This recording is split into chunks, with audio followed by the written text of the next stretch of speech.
At our anniversary dinner, I lifted my glass to reveal my promotion. Which executive did you sleep with? The crystal champagne flute trembled in my hand. The entire restaurant table went silent, including my parents, his parents, my sister, and his brother, all gathered to celebrate our 10th anniversary. My stomach clenched, a cold knot forming in the pit of it. What did you just say? I set down my champagne glass, the delicate crystal clinking faintly against the tablecloth, and stared at my husband, Daniel, who was smirking like he'd made a clever joke instead of accusing me of sleeping my way to a promotion in front of our families. Come on, we're all thinking it. You went from senior analyst to VP in 2 years. That doesn't happen unless someone's getting special treatment. He took a sip of his wine casually, his eyes scanning the faces around the table, seeking validation for his cruelty.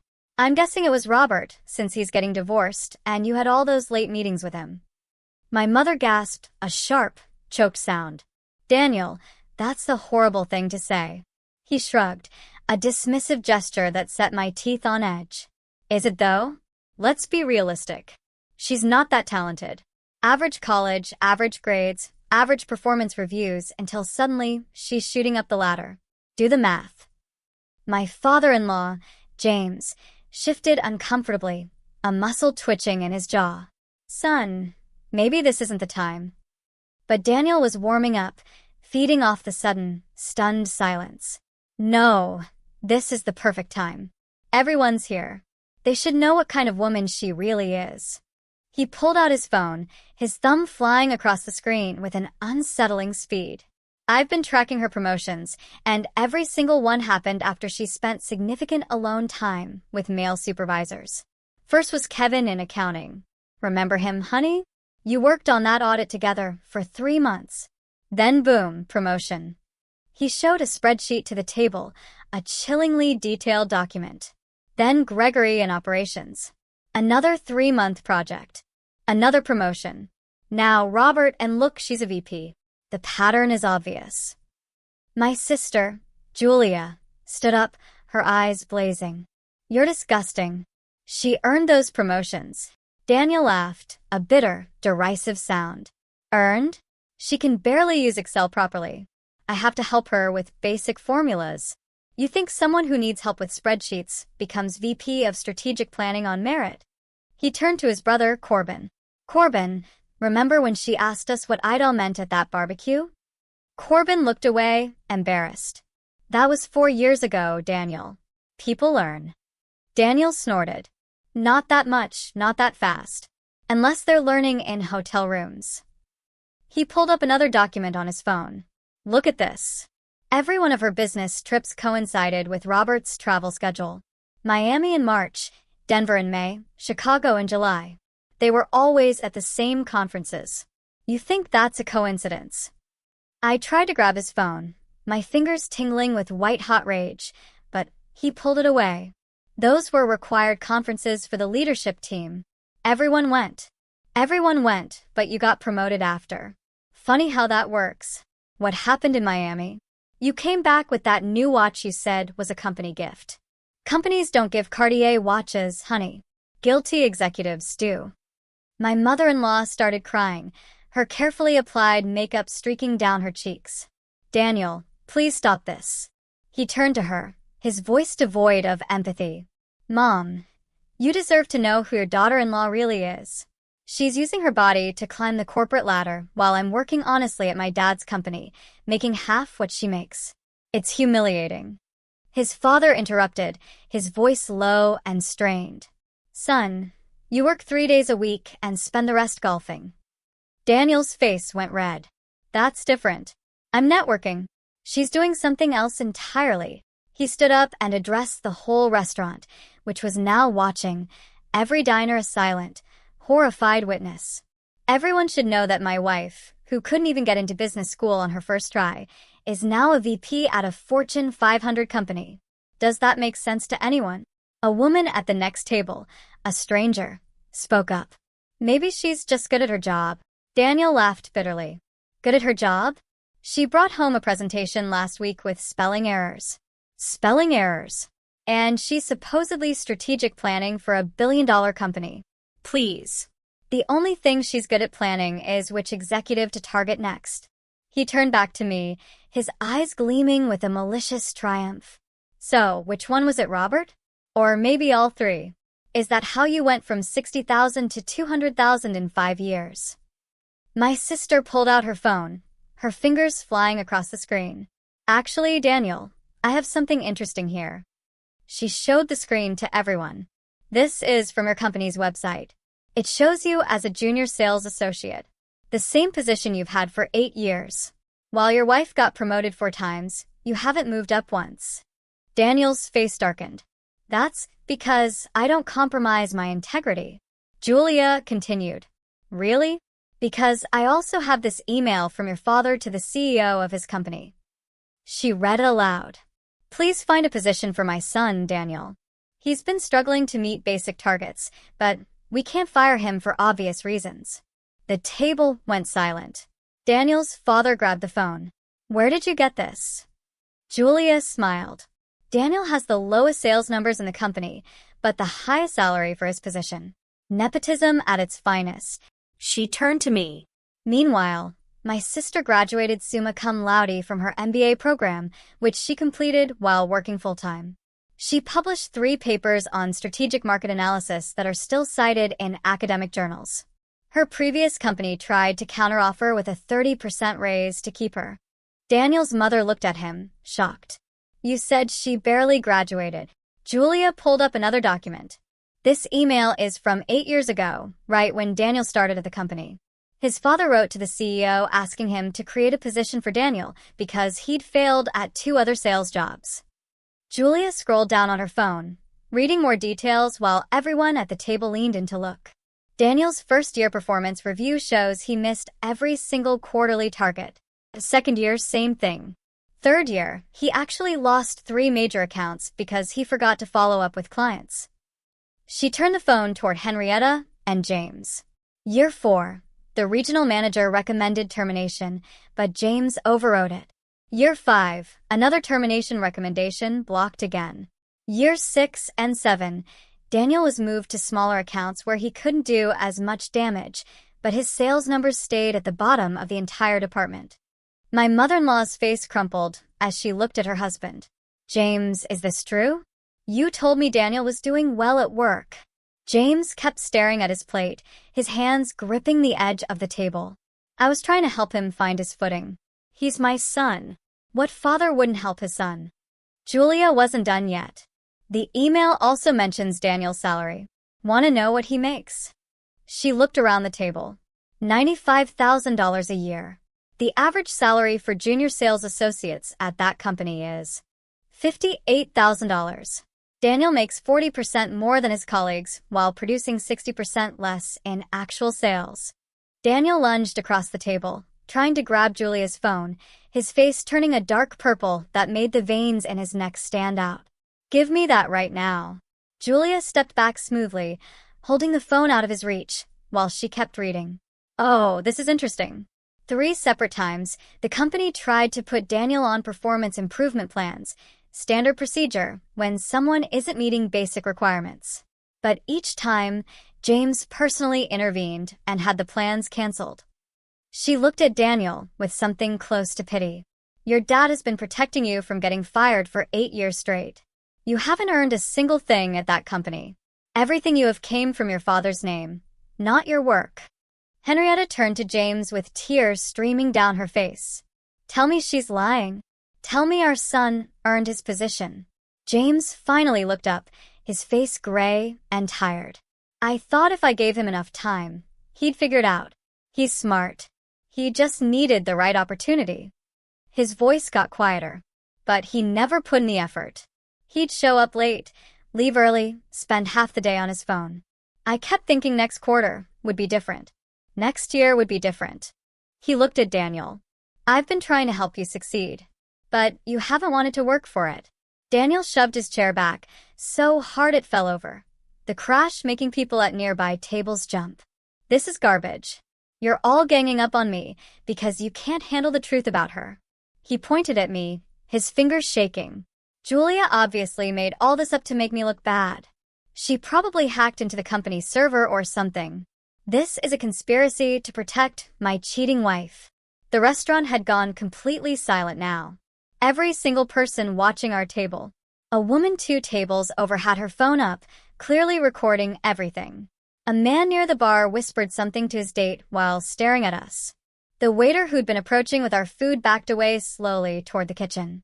I could feel my face burning hot, but I couldn't look away from Daniel's twisted expression. None of this is about me, he shouted louder. This is about her sleeping with her bosses to get promoted.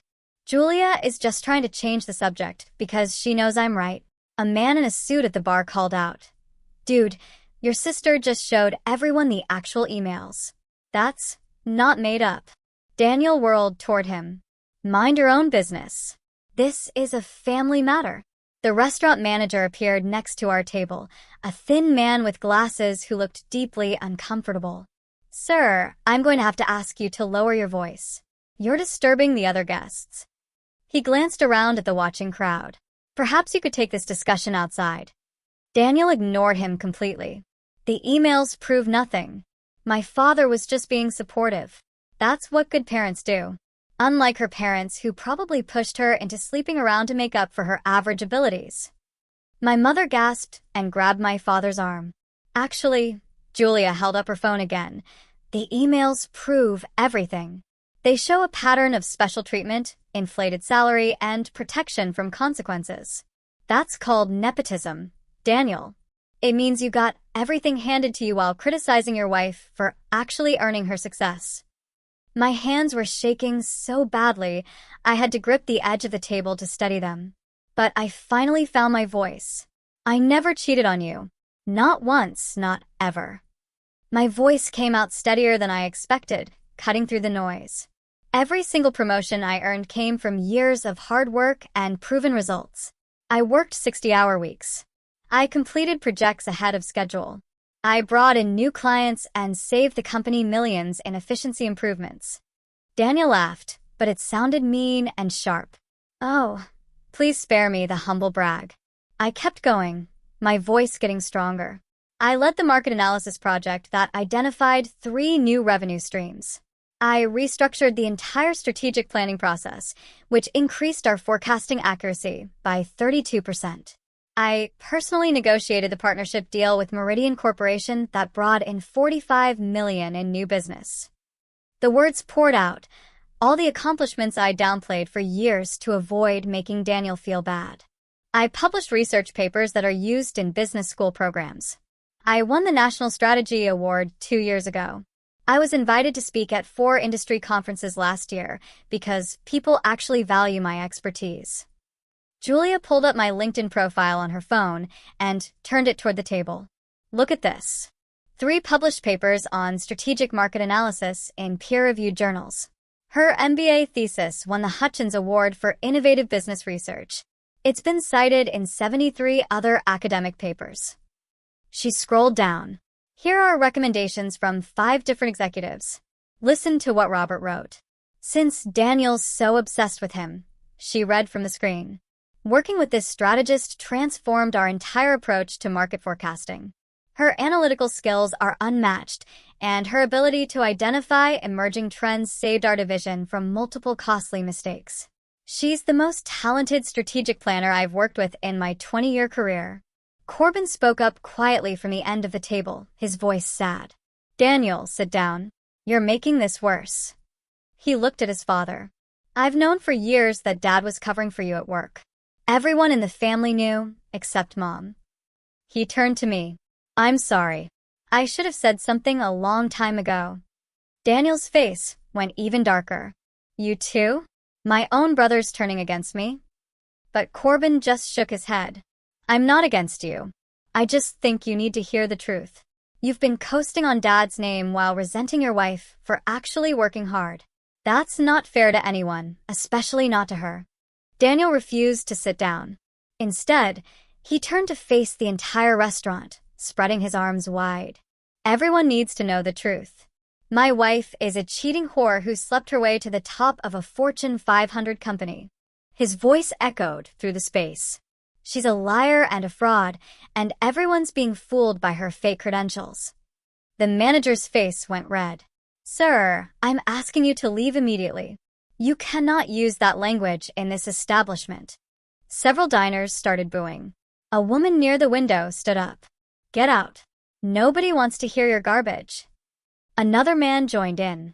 Your wife sounds amazing, and you sound like a loser. More people started booing, some standing up and pointing toward the exit. My father, Ken, rose slowly from his seat, and something about the way he moved made everyone go quiet again.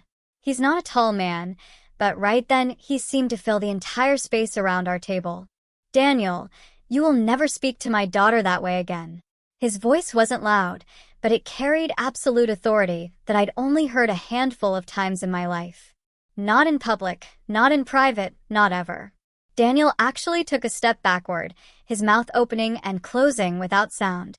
My father continued, I've watched you undermine her confidence for years. I've seen you diminish her accomplishments and make her feel small for being successful. I stayed quiet because she asked me to, because she loved you and wanted to make the marriage work. He moved closer to Daniel. But I will not stay quiet while you publicly humiliate her with baseless accusations. You owe her an apology, and you owe everyone at this table an apology. Daniel found his voice again. I don't owe anyone anything. She's the one who destroyed our marriage by sleeping around. The manager signaled to someone near the host stand. I'm calling the police if you don't leave right now. I grabbed my purse and pushed back from the table, my chair scraping against the floor loud enough to make nearby diners turn. The weight of every stare in the restaurant pressed against my back, but I kept my chin up and my eyes forward. I refused to give Daniel the satisfaction of seeing me fall apart in front of everyone. My hands shook as I slung my purse over my shoulder, but I forced my legs to move steadily toward the exit. Julia appeared at my side instantly, her hand firm on my elbow, guiding me through the maze of tables while my parents scrambled to gather their coats. Behind us, I heard Daniel's voice rising again. Something about how I was running away, because I knew he was right. But the manager's sharp response cut him off. The scene at the restaurant is a stark portrayal of narcissistic rage and projection, with Daniel publicly attacking his wife's career achievements by accusing her of infidelity, a classic tactic to diminish and control. His insecurity, fueled by his own professional failures and reliance on nepotism, as exposed by Julia, manifests as a desperate need to tear down his wife's success. Julia's strategic intervention, armed with documented evidence, skillfully turns the tables, exposing Daniel's hypocrisy and James's enabling behavior, thereby shifting the narrative from Olive's supposed infidelity to Daniel's profound professional and personal shortcomings. This public display of support from her family and strangers marks a turning point, providing Olive with the external validation and strength to confront the abuse. The cool night air hit my face as we pushed through the restaurant doors, and I kept walking, kept my spine straight, kept my breathing measured, even though my chest felt like it was caving in. I made it all the way to the parking lot before my knees buckled. My mother caught me as I collapsed against the side of Julia's car, her arms wrapping around me while 10 years of holding everything together finally shattered. The sobs came in huge, gasping waves that I couldn't control, couldn't stop, couldn't hide anymore. My mother's coat smelled like her perfume, and I buried my face in it like I was 6 years old again. Julia stood guard a few feet away, her phone pressed to her ear, her voice crisp and professional as she explained to someone that she needed an emergency appointment for her sister tomorrow morning. First thing, it couldn't wait. My father paced near the parking lot entrance, watching the restaurant doors like he expected Daniel to come after us. His jaw was clenched, so tight, I could see the muscle jumping even from where I sat, crumbled on the ground.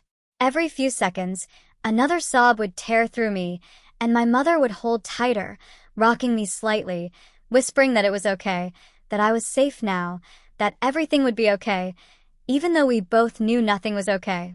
My father finally stopped pacing and crouched down next to me, his hand gentle on my shoulder.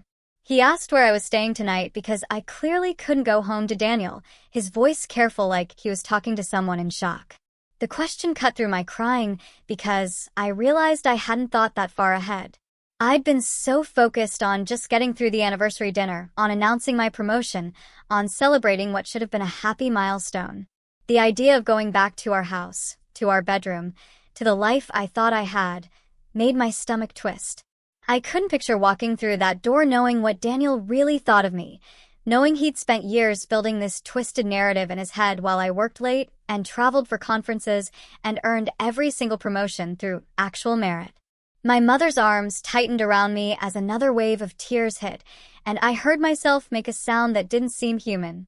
Julia ended her call and knelt down in front of me, taking both my hands in hers.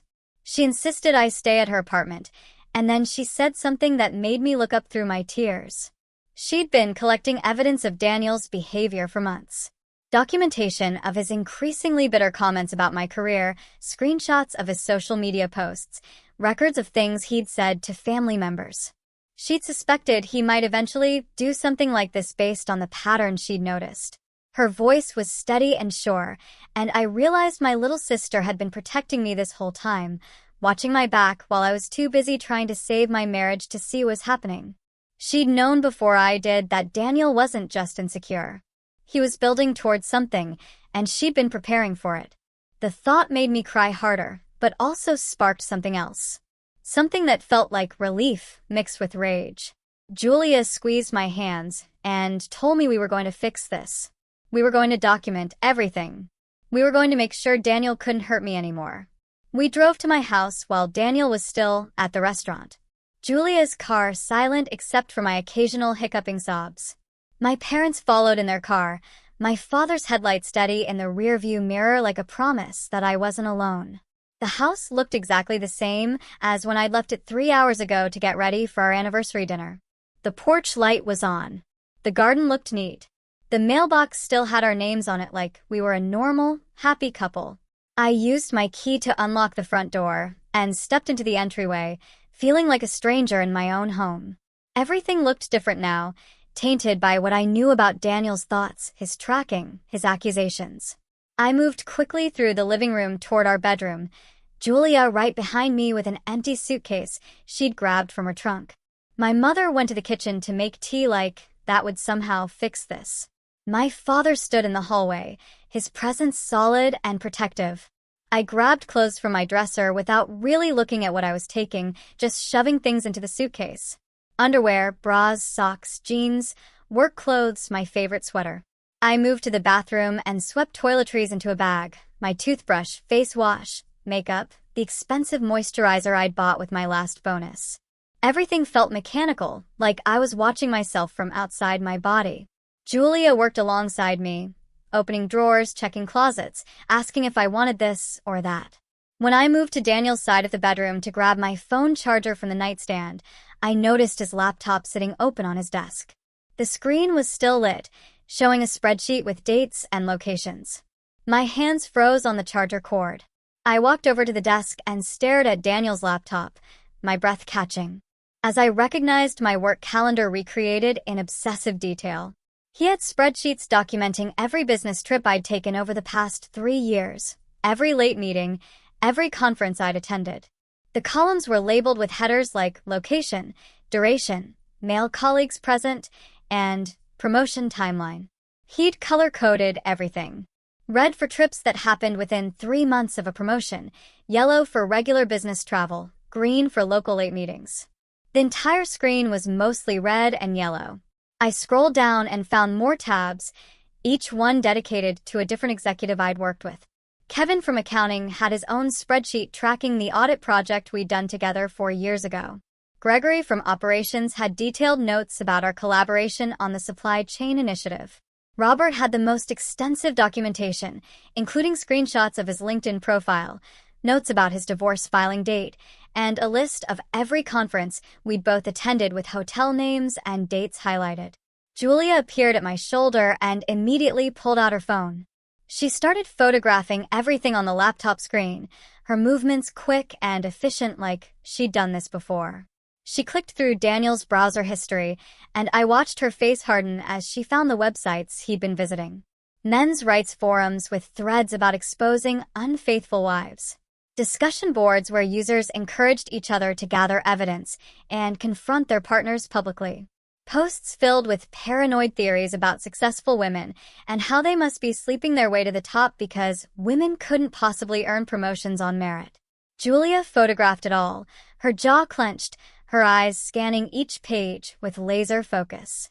She found Daniel's post under a username I didn't recognize, asking for advice on how to expose his wife's affairs at a family dinner, asking what kind of evidence would be most convincing, asking if he should confront her privately first, or go straight to public humiliation.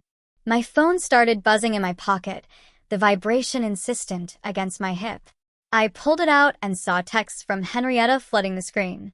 "I'm so sorry about Daniel's behavior. Please give him another chance. He's under so much stress at work. He didn't mean what he said. He loves you.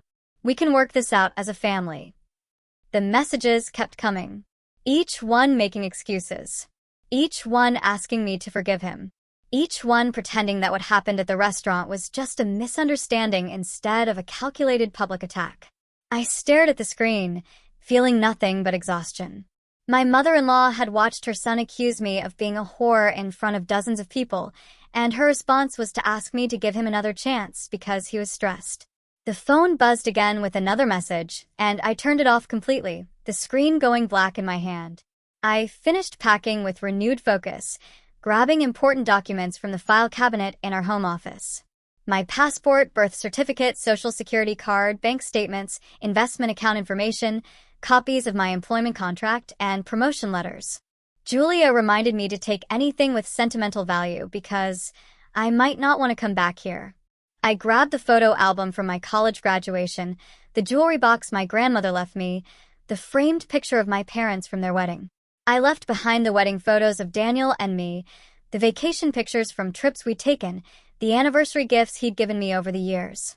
Those belonged to a marriage that I now realized had been dying for a long time, killed slowly by his resentment and insecurity while I was too busy working to notice.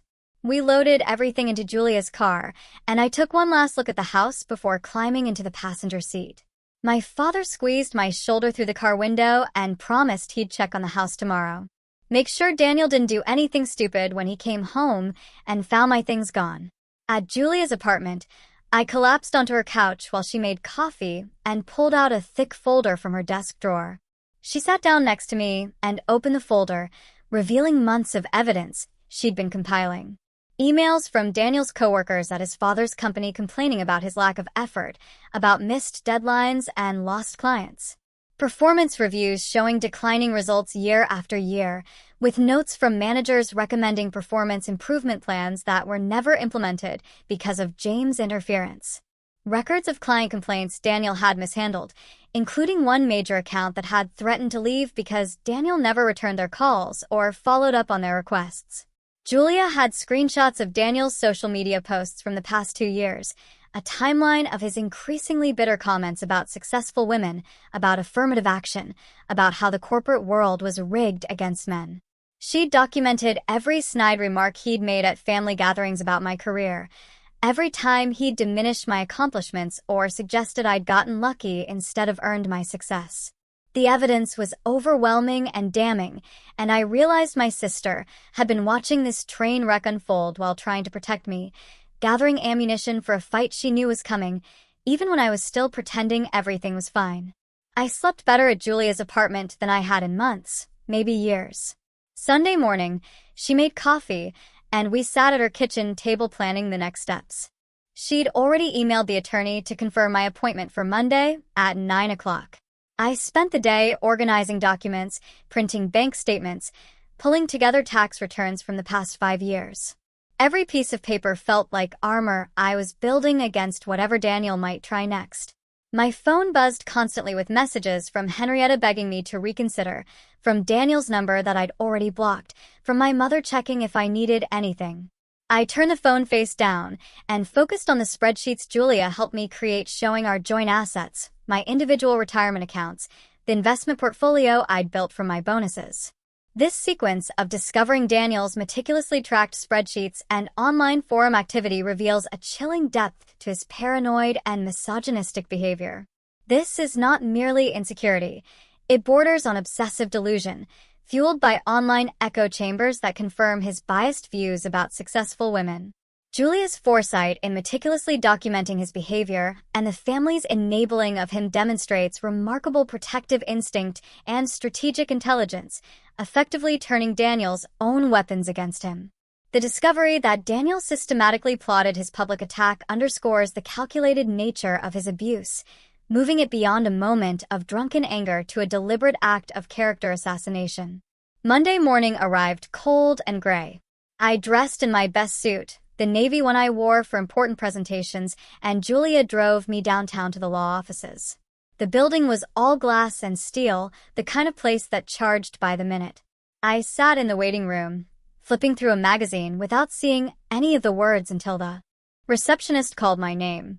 The attorney's office was smaller than I expected, lined with law books and framed degrees. She stood up when I entered, a woman maybe 10 years older than me with short gray hair and sharp eyes behind black-rimmed glasses. She shook my hand firmly and gestured to the leather chair across from her desk. I sat down and placed my folder of documents on my lap, suddenly aware of how fast my heart was beating. She opened a yellow legal pad and uncapped a pen. She asked me to start from the beginning. So, I told her about the anniversary dinner, about Daniel's accusations in front of our families, about the spreadsheets he'd created tracking my work schedule. I showed her the photos Julia had taken of Daniel's laptop, the evidence of his forum posts, the pattern of obsessive monitoring. She took notes without interrupting, her expression neutral and professional. When I finished, she leaned back in her chair and tapped her pen against the pad.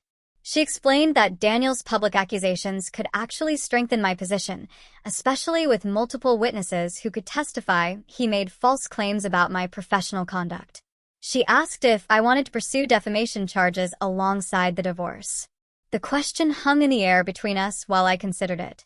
Part of me wanted to make Daniel pay for humiliating me, for trying to destroy my reputation with lies, but a bigger part just wanted to be free of him as quickly as possible. I shook my head and told her I just wanted a clean divorce, wanted to protect my career and move forward with my life.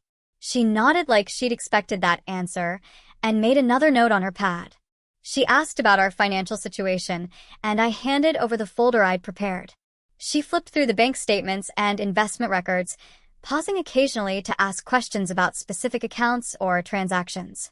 She warned me that Daniel might try to drain joint accounts out of spite, and I felt my stomach drop. I hadn't even thought of that possibility. She pulled out her phone and called her assistant, instructing them to prepare emergency paperwork to freeze our joint accounts until the divorce was finalized. She asked about my income compared to Daniel's, and I gave her the numbers: $200,000 versus his $90,000 from his father's company. She raised her eyebrows slightly, but didn't comment, just wrote it down. She asked about our house, our cars, any major debts or loans. I answered each question while she filled pages of the legal pad with notes and figures. The weekend passed in a blur of paperwork and planning. Monday morning, I woke up at Julia's apartment with my stomach in knots. I got ready for work slowly, changing my outfit 3 times before settling on a simple black dress and blazer. Professional, but not trying too hard. I drove to the office, dreading every minute, imagining whispers in the hallways, people staring at me in meetings. My assistant greeted me normally when I arrived, which felt like a small mercy. I'd barely set down my bag when she told me Dale wanted to see me right away. My heart sank. I walked to his office on the executive floor, feeling like I might throw up, convinced Daniel's accusations had already poisoned my reputation. I knocked on his door, and he called for me to enter. I stepped inside, and he looked up from his computer with an expression I couldn't read. He gestured for me to sit and closed his laptop. He said Alex from HR had contacted him over the weekend after hearing about the restaurant incident from a board member who'd been dining there. I felt my face go hot with embarrassment, but he held up a hand. He said the company wanted to offer me support and protect their investment in my career. The words took a moment to register. Support, not discipline or investigation. He explained that the executive team took reputation attacks seriously, especially false accusations about professional misconduct. He asked if I was okay, and if there was anything I needed. I nodded, not trusting my voice yet. He said Alex wanted to meet with me that afternoon if I was available. I managed to say yes, and he smiled. Told me to take whatever time I needed to handle my personal situation. Alex's office was on the third floor, decorated with plants and family photos that made it feel less corporate than most HR spaces. She closed the door behind me and offered coffee, which I accepted just to have something to do with my hands.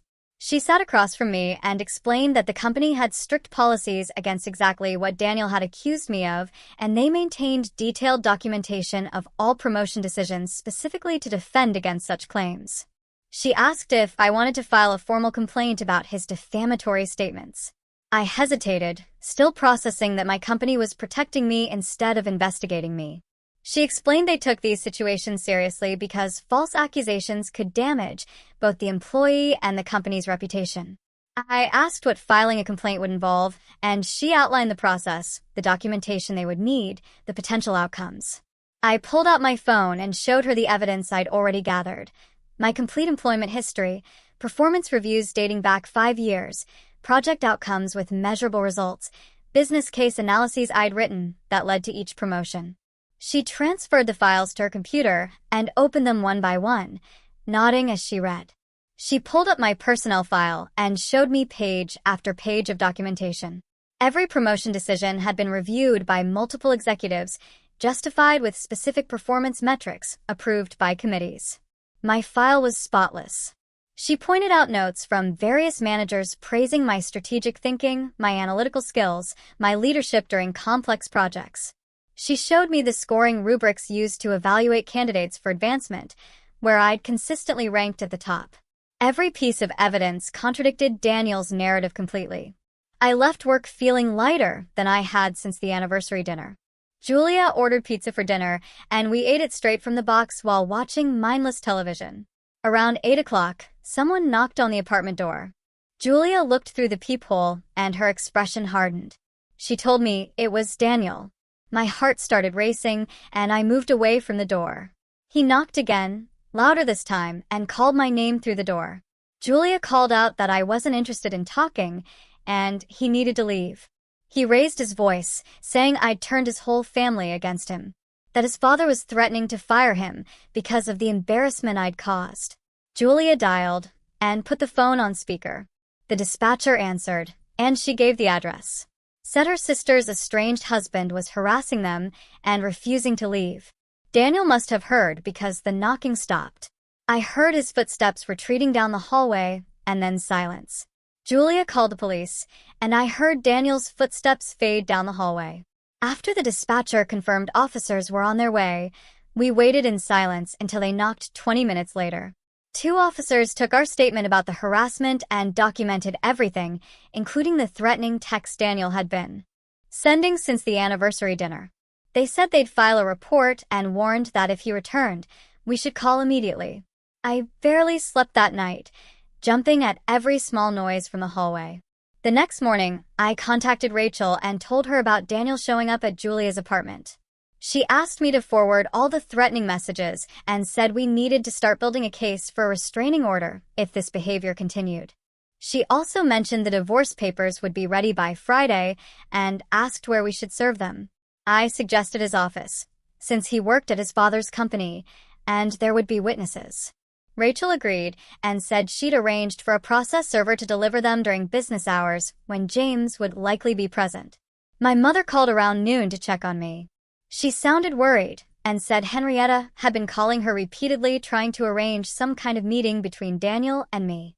My mother told her absolutely not, and that Daniel needed serious professional help for his paranoid behavior. She said Henrietta kept making excuses about stress and pressure, but my mother shut that down immediately. She told Henrietta that Daniel's public accusations were unforgivable and that no amount of stress justified what he did at the restaurant. I thanked her for standing up for me, and we talked for almost an hour about next steps. She offered to help me find an apartment and said my father wanted to come over that weekend to make sure I had everything I needed. Over the next few days, I worked from Julia's apartment, setting up my laptop at her kitchen table and diving into a major strategy project for a potential company acquisition. My team scheduled video calls and never once mentioned the restaurant incident, though I knew they'd all heard about it by now. They were professional and supportive, focusing entirely on the work and treating me exactly the same as before. The project was complex and demanding, which actually helped because it gave me something to focus on besides the divorce. I spent 12-hour days analyzing market data, building financial models, and preparing presentations for the executive team. Dale sent me an encouraging email midweek saying my preliminary analysis was excellent and that the CEO was impressed with my initial findings. Friday afternoon, Rachel called to say the divorce papers had been served. The process server found Daniel at his office and handed him the documents while James was standing right there in the lobby. She said Daniel's face went white when he saw what they were, and that James took him into a private office immediately after. About 2 hours later, James called me directly. His voice was quiet, and he apologized for his son's behavior at the restaurant and everything that followed. He said he'd been enabling Daniel for too long and that the public accusations were inexcusable. He promised he wouldn't interfere with fair asset division and said he'd already spoken to his own lawyer about staying neutral during the divorce proceedings. I thanked him for calling and told him I appreciated his honesty. He sighed and said he hoped Daniel would get help, but that he couldn't protect him from the consequences of his actions anymore. Daniel's response came Monday morning in the form of a legal counterclaim that Rachel forwarded to me. His lawyer had filed allegations of adultery and was demanding I forfeit my share of marital assets as the guilty party in the marriage breakdown. The document listed all the same accusations Daniel had made at the restaurant, citing my business trips and late meetings as evidence of affairs with multiple executives. Rachel called me after I'd had time to read through it, and she was actually laughing. She said Daniel's lawyer was either completely incompetent or hadn't listened to a word Daniel told him, because accusations like this required actual proof. She explained that Daniel had zero evidence because nothing had happened, and that filing baseless adultery claims could actually backfire on him during settlement negotiations. I gathered everything Rachel requested for our response. My work phone records showing every call I'd made and received for the past 3 years. Complete company email logs that HR had pulled for me, showing all my correspondence with colleagues, including the executives Daniel accused me of sleeping with.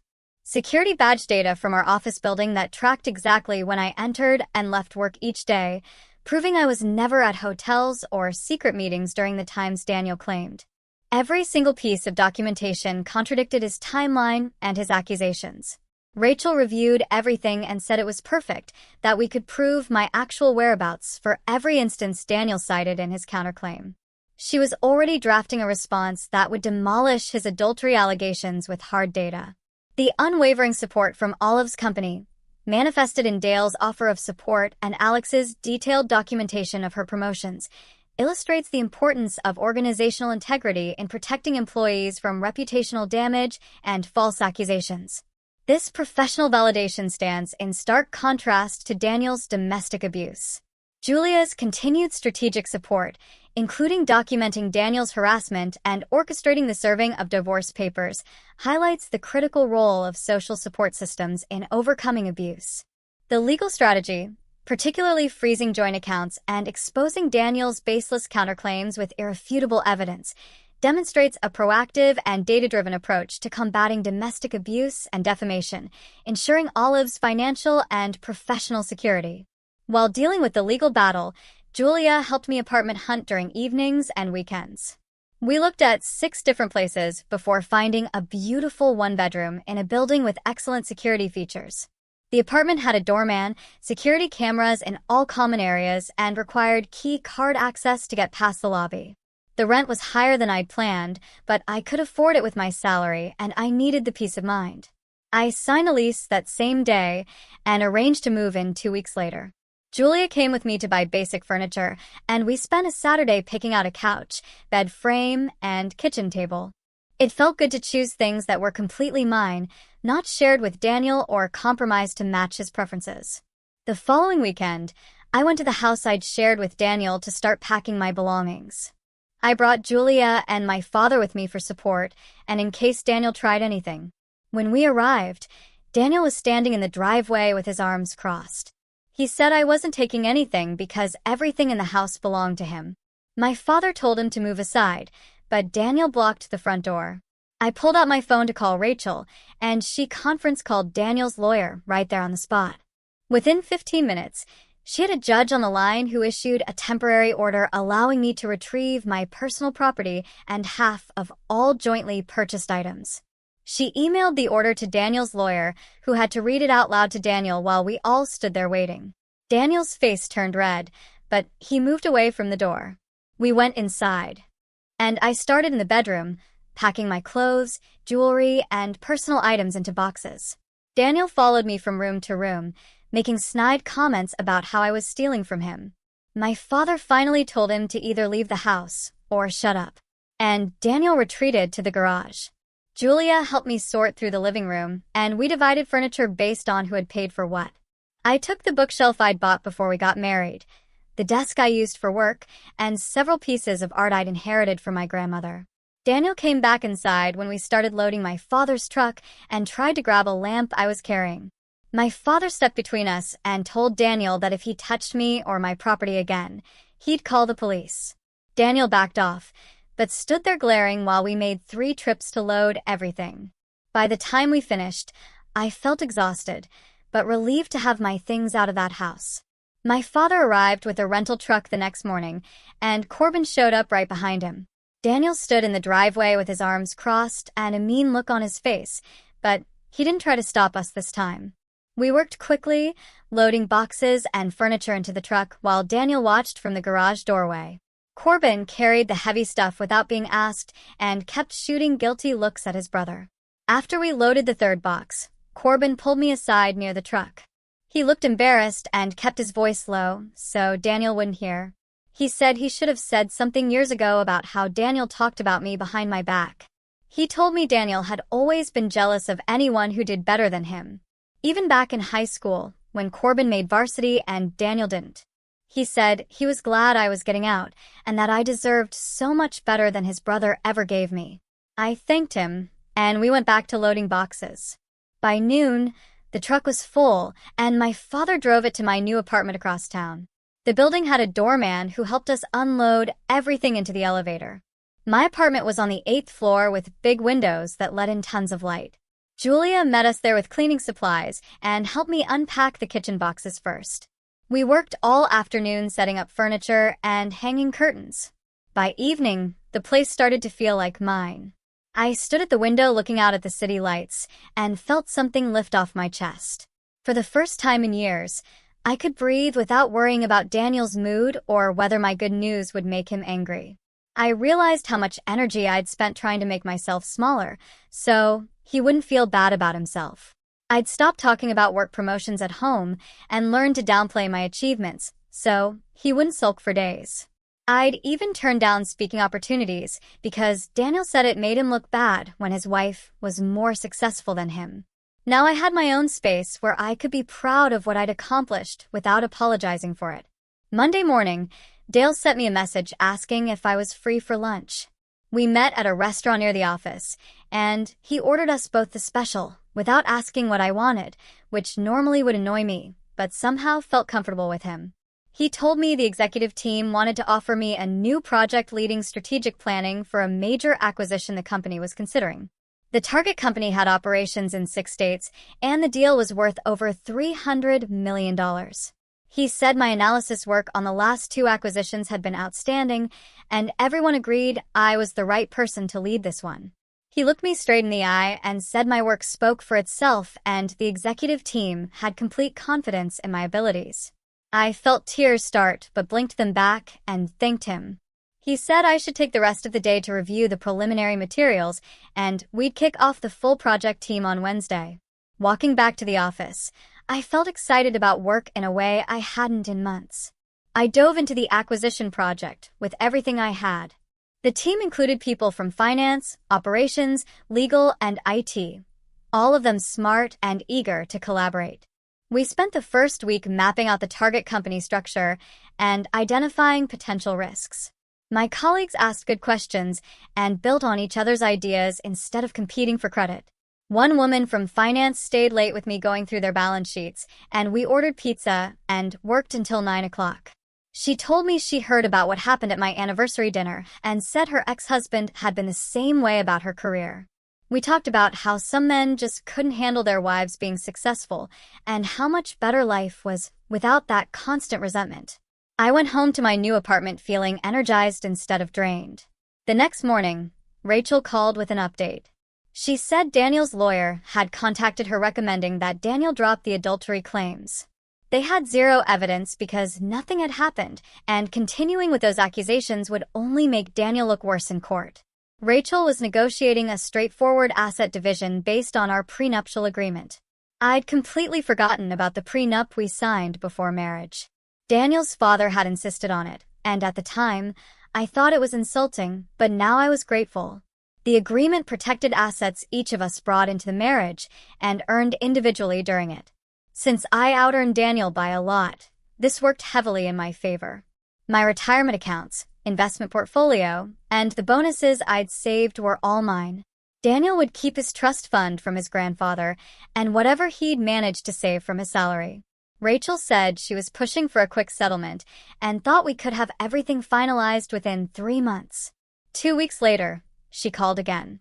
Daniel had agreed to mediation after his lawyer explained that going to trial would only expose his baseless accusations and public court records and likely result in him paying my legal fees on top of his own.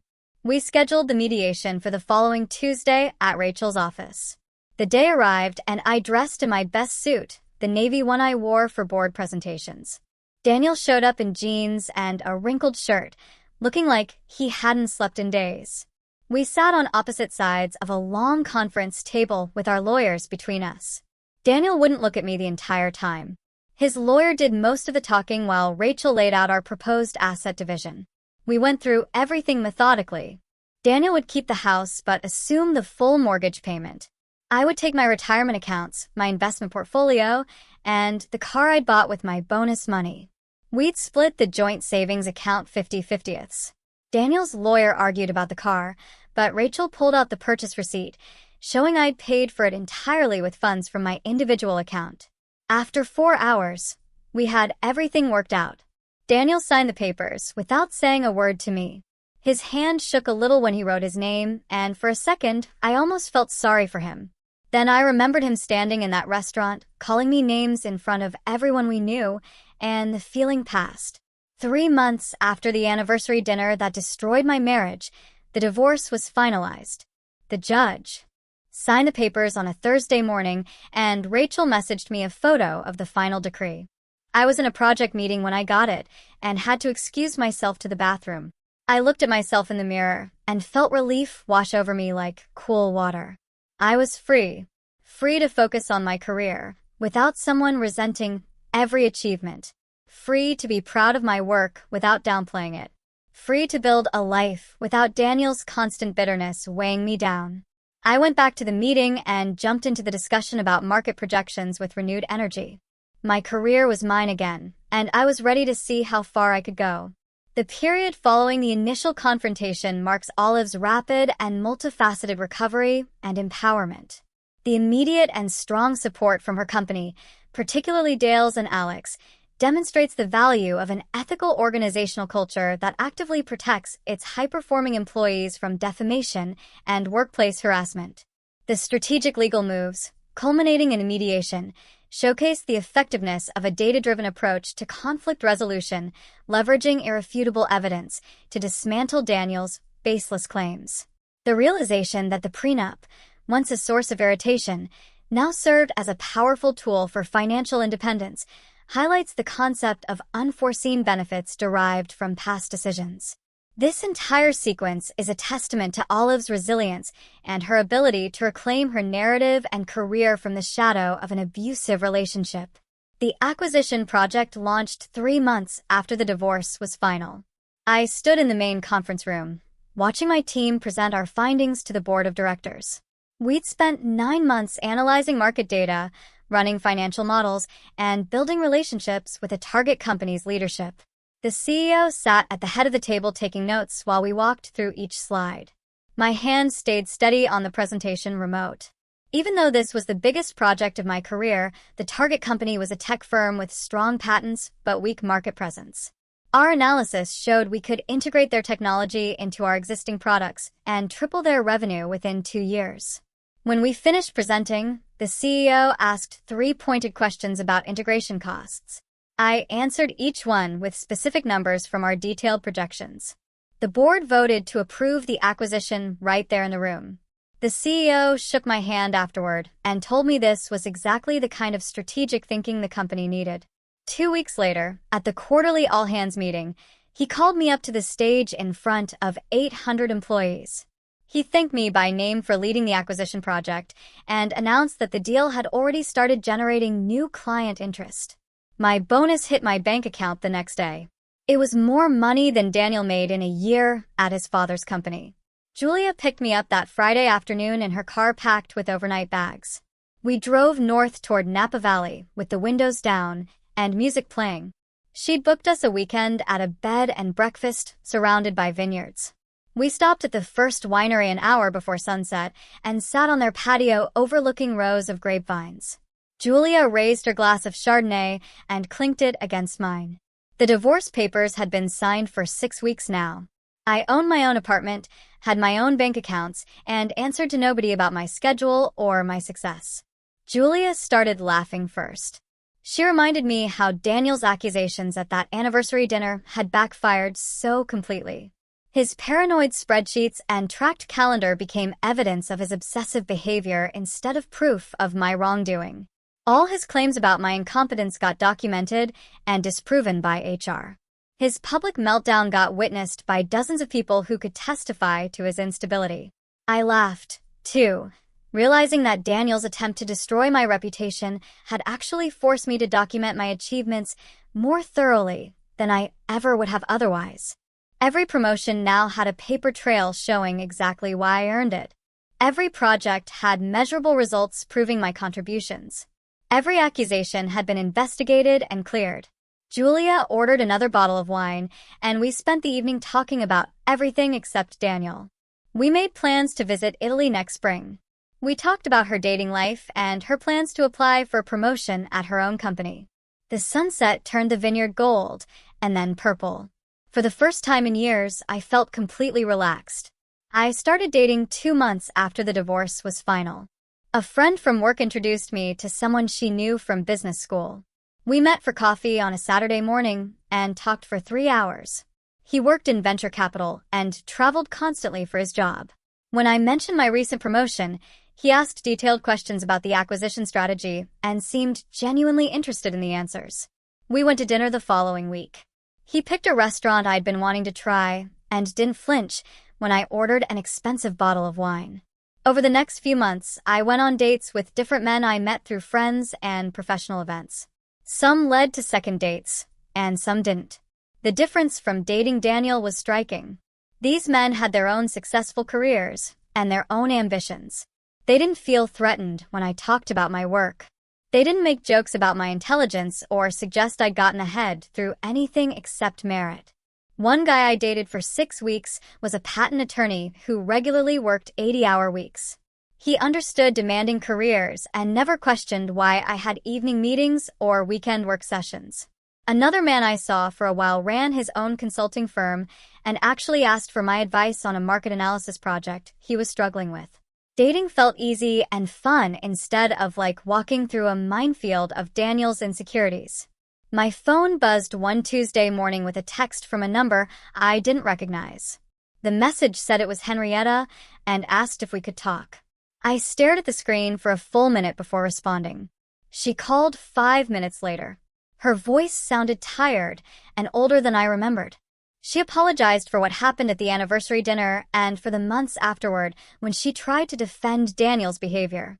She admitted that she and James had been enabling their son for years, always making excuses for his failures and blaming other people for his problems. They'd finally accepted that Daniel needed professional help. James had given Daniel an ultimatum at work: either start attending therapy twice a week and show real improvement or lose his position at the company. Daniel had chosen therapy after his father made it clear the decision was final. Henrietta said the therapist had helped them see how their constant protection had prevented Daniel from developing any resilience or self-awareness. She wasn't making excuses for what he'd done to me. She just wanted me to know that they were trying to help him become a better person, even if it was years too late. I thanked her for calling and told her I appreciated the apology. We agreed to meet for coffee the following week. The coffee shop Henrietta suggested was halfway between our neighborhoods. I arrived first and ordered a latte, then sat at a corner table watching the door. She walked in looking smaller than I remembered, her shoulders slightly hunched. We hugged briefly and awkwardly. For the first 20 minutes, we talked about neutral things like her garden and my new apartment. Then she brought up Daniel again. She didn't ask me to forgive him or to reconsider the divorce.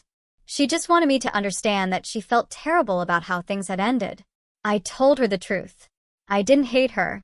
She'd been caught in an impossible situation that night at the restaurant, watching her son publicly humiliate his wife. But I also couldn't pretend we'd ever be close again. She was Daniel's mother first, and always would be. That meant there would always be a barrier between us. We couldn't have the kind of relationship where we called each other for advice or met for lunch regularly, but we could be polite and respectful if we ran into each other. She nodded and said she understood. We finished our coffee and hugged again before leaving.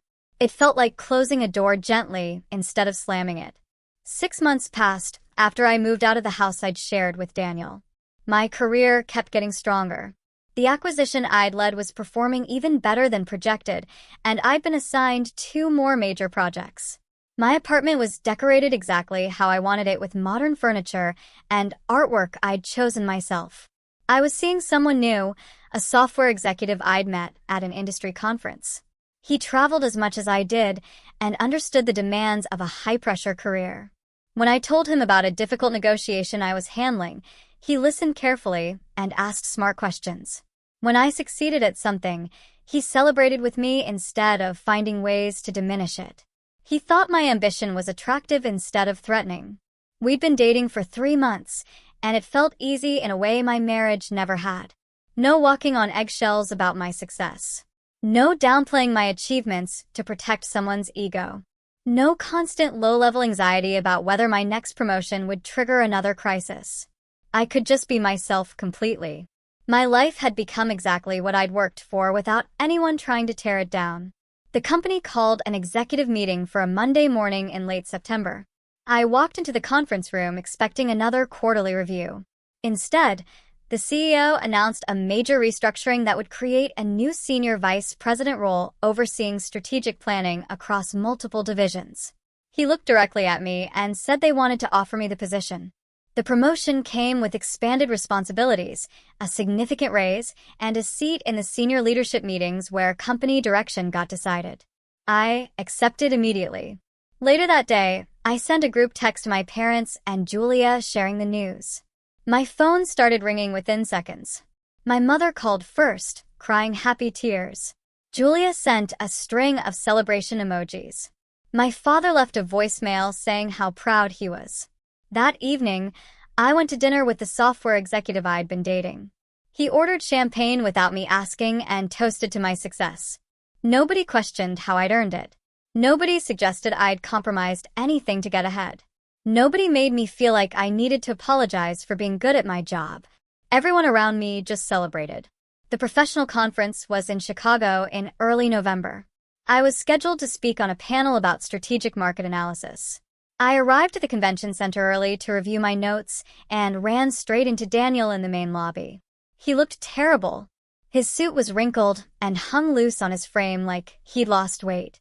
Dark circles shadowed his eyes, and his hair needed cutting. He stopped walking when he saw me. For a few seconds, we just stood there 3 feet apart while conference attendees streamed past us. He opened his mouth like he wanted to say something. I could see him forming words, probably an apology or an explanation. I gave him a brief nod, the kind you'd give any professional acquaintance, and walked past him toward the conference rooms. I didn't look back. There was nothing he could say that would matter now. That part of my life was finished. Julia called me 2 weeks later while I was working late at the office. She'd heard through Corbin that Daniel had been fired from James' company. Apparently, he'd shown up drunk to an important client meeting and made inappropriate comments to the client's wife.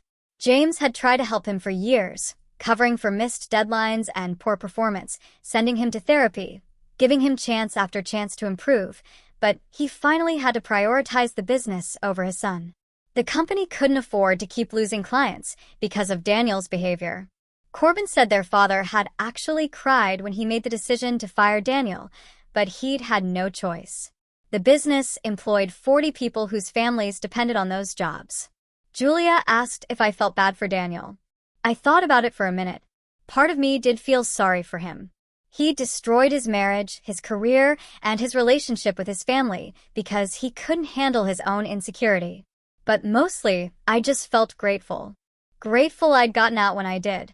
Grateful I hadn't wasted more years trying to make him feel better about himself. Grateful I'd built a life where my success was celebrated instead of resented. Daniel's problems had never actually been about me. They'd always been about his refusal to work on himself, to face his own failures, to build something instead of tearing other people down. I'd spent 10 years trying to make myself smaller, so he could feel bigger. Now I was done shrinking. This entire section traces Olive's journey of post-traumatic growth and self-actualization. Her career achievements, fueled by her inherent talent and now unhindered by Daniel's sabotage, culminate in a significant promotion and professional recognition. The subsequent dating experiences highlight the difference between relationships built on insecurity and those founded on mutual respect and shared ambition, demonstrating the healing power of supportive partnerships. Henrietta and James's belated acknowledgement of their enabling behavior and Daniel's entry into therapy signify a potential shift in their family dynamics, however late. Olive's final encounter with Daniel, where she simply walks past him, is a powerful symbolic act of detachment and emotional liberation, signifying that he no longer holds power over her. His ultimate downfall, due to his unaddressed issues, serves as a natural consequence, rather than an act of Olive's revenge, underscoring that true justice often arises from accountability. I started dating someone I met through a professional networking event about 8 months after my divorce became final. His name was Nathan, and he worked as a financial consultant for a different Fortune 500 company. We met at a panel discussion about market trends and ended up talking for 2 hours after the event ended. He asked intelligent questions about my work and seemed genuinely interested in my strategic planning projects. When I mentioned my recent promotion to senior vice president, he congratulated me without any hint of jealousy or skepticism. Our first real date was dinner at a small Italian restaurant where we talked about our careers, our families, and what we wanted from life. He told me about building his consulting practice from the ground up and the satisfaction he got from helping companies solve complex financial problems. I share my experience with the divorce and Daniel's accusations.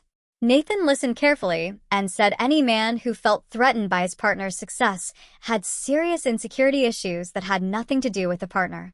We started seeing each other regularly after that. He had his own demanding career with frequent travel and long hours, but he never once complained when I worked late or had to fly out for business meetings. Instead, he'd text me good luck messages before important presentations and want to hear all about my projects when we got together. He celebrated my wins like they were his own and offered thoughtful advice when I faced challenges at work. We were equals in every possible way. Both ambitious, both driven, both respectful of each other's professional commitments. The difference between being with Nathan and being with Daniel was like night and day. With Daniel, I'd always felt like I needed to downplay my achievements to protect his ego. With Nathan, I could be completely myself without apology. About a year after the divorce finalized, I received an email from the organizers of a major industry conference asking if I'd be interested in speaking on a panel about women in leadership. They'd heard about my career trajectory and thought my perspective would be valuable for other women facing similar challenges in male-dominated industries. I agreed immediately. The conference was held at a huge convention center downtown with thousands of attendees from companies across the country. My panel was scheduled for the second day in one of the larger ballroom spaces. I sat with 3 other female executives as we discussed our experiences climbing corporate ladders, facing discrimination, and dealing with colleagues who questioned our qualifications. When it was my turn to speak, I decided to share the story about Daniel's public accusations at our anniversary dinner.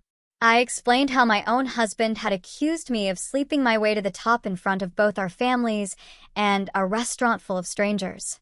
I described the humiliation of having my professional accomplishments reduced to sexual favors and the pain of realizing the person who should have been my biggest supporter was actually my harshest critic. Then I talked about how I'd fought back with evidence, documentation, and the truth. I shared how my sister had prepared proof of my actual achievements and exposed Daniel's nepotism and poor performance. I explained the divorce process and how I'd emerged stronger and more confident than ever before. The response was overwhelming.